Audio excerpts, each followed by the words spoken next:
사랑교회 성도 여러분, 이 영상을 보시는 하나님 나라의 귀한 자녀 여러분, 오늘은 2025년 5월 13일 화요일입니다. 오늘 매일 성경 본문에서는 새로 왕이 된 아수에르는 왕권이 안정된 뒤 긴 잔치를 벌였고, 이 잔치의 마지막에 아름다운 왕비 와스디를 불러냅니다. 하지만 술 취한 왕의 명령을 거절한 대가로 왕후 와스디는 한마디 말도 못하고 쫓겨나게 됩니다. 이렇게 어이없는 이유로 왕후의 자리는 공백이 되고, 이런 상황에서 새로운 황후로 에스더가 등장합니다. 오늘 본문을 나누어 보겠습니다. 에스더 2장 1절부터 4절, 새로운 왕후를 뽑기로 함.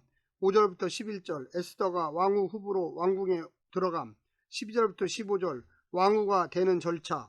16절부터 18절, 왕후가 된 에스더. 오늘 본문 에스더 2장 1절부터 18절 말씀을 듣고 다시 오겠습니다. 에스더 2장. 그 후에 아하수에로 왕의 노가 그침에 와스디와 그가 행한 일과 그에 대하여 내린 조서를 생각하거늘 왕의 측근 신하들이 아뢰되, 왕은 왕을 위하여 아리따운 처녀들을 구하게 하시되 전국 각 지방의 관리를 명령하여 아리따운 처녀를 다 도성 수산으로 모아 후궁으로 들여 궁녀를 주관하는 내시 헤게의 손에 맡겨 그 몸을 정결하게 하는 물품을 주게 하시고, 왕의 눈에 아름다운 처녀를 와스디 대신 왕으로 삼으소서 하니, 왕이 그 말을 좋게 여겨 그대로 행하니라. 도성수산에 한 유다인이 있으니 이름은 모르드게라. 그는 베냐민 자손이니 기스의 증손이요 시므이의 손자요 야일의 아들이라. 전에 바벨론 왕 느부갓네살이 예루살렘에서 유다 왕 여고냐와 백성을 사로잡아 갈 때에 모르드게도 함께 사로잡혔더라.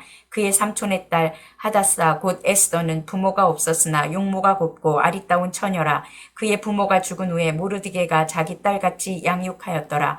왕의 조소와 명령이 반포되매 처녀들이 도성수산에 많이 모여 헤게의 수하에 나아갈 때에 에스더 왕궁으로 이끌려가서 궁녀를 주관하는 헤게의 수하에 속하니, 헤게가 이 처녀를 좋게 보고 은혜를 베풀어 몸을 정결하게 할 물품과 일용품을 곧 주며, 또 왕궁에서 을에 주는 7 궁녀를 주고 에스더와 그 궁녀들을 후궁 아름다운 처소로 옮기더라. 에스더가 자기의 민족과 종족을 말하지 아니하니 이는 모르드게가 명령하여 말하지 말라 하였음이라. 모르드게가 날마다 후궁 뜰 앞으로 왕래하며 에스더의 안부와 어떻게 될지를 알고자 하였더라. 처녀마다 차례대로 아하수에로 왕에게 나아가기 전에 여자에 대하여 정한 규례대로 12달 동안을 행하되 6달은 모략 기름을 쓰고 6달은 향품과 여자에게 쓰는 다른 물품을 써서 몸을 정결하게 하는 기한을 마치며, 처녀가 왕에게 나아갈 때에는 그가 구하는 것을 다 주어 후궁에서 왕궁으로 가지고 가게 하고, 저녁이면 갔다가 아침에는 둘째 후궁으로 돌아와서 비빈을 주관하는 내시 사아스가스의 수하에 속하고, 왕이 그를 기뻐하여 그의 이름을 부르지 아니하면 다시 왕에게 나아가지 못하더라. 모르드게의 삼촌 아비하일의 딸 곧 모르드게가 자기의 딸같이 양육하는 에스더가 차례대로 왕에게 나아갈 때에 궁녀를 주관하는 내시 헤게가 정한 것 외에는 다른 것을 구하지 아니하였으나 모든 보는 자에게 사랑을 받더라. 아하수에로 왕의 제7년 10월 곧 데벳월에 에스더가 왕궁에 인도되어 들어가서 왕 앞에 나가니, 왕이 모든 여자보다 에스더를 더 사랑하므로 그가 모든 처녀보다 왕 앞에 더 은총을 얻은지라. 왕이 그의 머리에 관을 씌우고 와스디를 대신하여 왕으로 삼은 후에 왕이 크게 잔치를 베푸니, 이는 에스더를 위한 잔치라. 모든 지방관과 신하들을 위하여 잔치를 베풀고 또 각 지방의 세금을 면제하고 왕의 이름으로 큰 상을 주니라. 페르시아 문서에서는 에스더와 관련된 기록이 전혀 발견되지 않기에 에스더가 왕후가 된 시기는 대략적으로 추정할 수밖에 없습니다.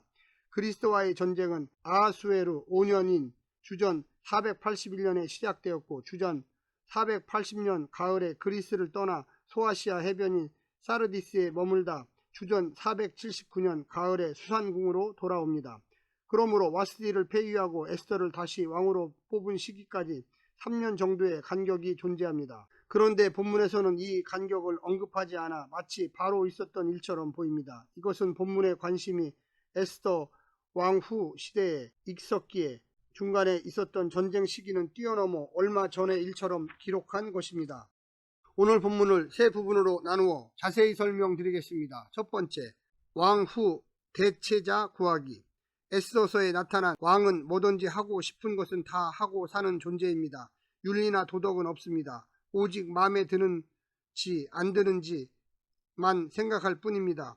그 주변에 조언하는 신하들 역시 그 왕의 심기만 살필 뿐 인간의 도리는 고려하지 않습니다. 왕 자신과 나라 전체에 어떤 영향을 줄 것인지에도 관심은 없습니다.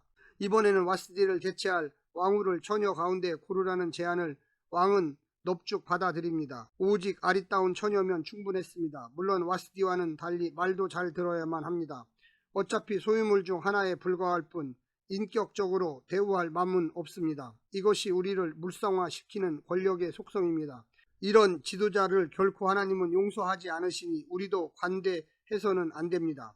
두 번째는 왕후 자격 갖추기. 에스더는 유다인입니다. 다행히도 왕후 자격의 특정 민족 선호나 배제 원칙은 없습니다.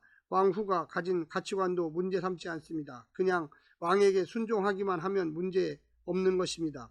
에스더, 그녀는 처녀이며 동시에 아름답습니다. 왕의 마음에 드는 외모인지 아직까지는 알 수 없습니다. 그는 하나님을 경외하는 사람 모르드게에게서 양육받은 하나님의 딸입니다. 그녀가 숱한 왕후 후보들 틈바구니에서 점점 왕의 시야 가운데로 나아가고 있습니다. 본문에는 직접 나오지 않지만 이 모두 하나님의 숨은 조력 덕분일 것입니다. 결국 에스더만 왕에게 사랑을 받고 잔치를 받습니다. 이 땅의 진정한 통치자는 정욕에 눈먼 제국의 왕이 아니라 이 에스더를 한 인격으로 인정하고 상대하시는 하나님뿐입니다. 세 번째는 모르드게의 하나님 역할하기. 에스더는 왕궁이 요구하는 모든 기준을 잘 따랐습니다. 특히 양부인 모르드게의 조언한 대로 자기 민족과 종족에 대해서는 일단 침묵합니다. 지나친 사치를 일삼는 왕국의 문화를 거슬러 에스더는 헤게가 정해준 것 외에는 치장을 위해 전혀 구하지 않음으로써 제국을 본받지 않는 겸양과 절제를 보이고 있습니다. 조국도 없고 부모도 없는 처지지만 에스더에게는 하나님과 아버지 역할을 해주는 모르드게가 있어서 침묵과 겸손과 절제라는 독특한 지혜로 세상에서 사랑받는 하나님의 자녀가 될 수 있습니다. 사랑하는 성도 여러분, 오늘 하루도 승리하시고요. 하나님의 놀라운 축복과 은혜가 늘 함께하기를 간절히 바랍니다. 샬롬.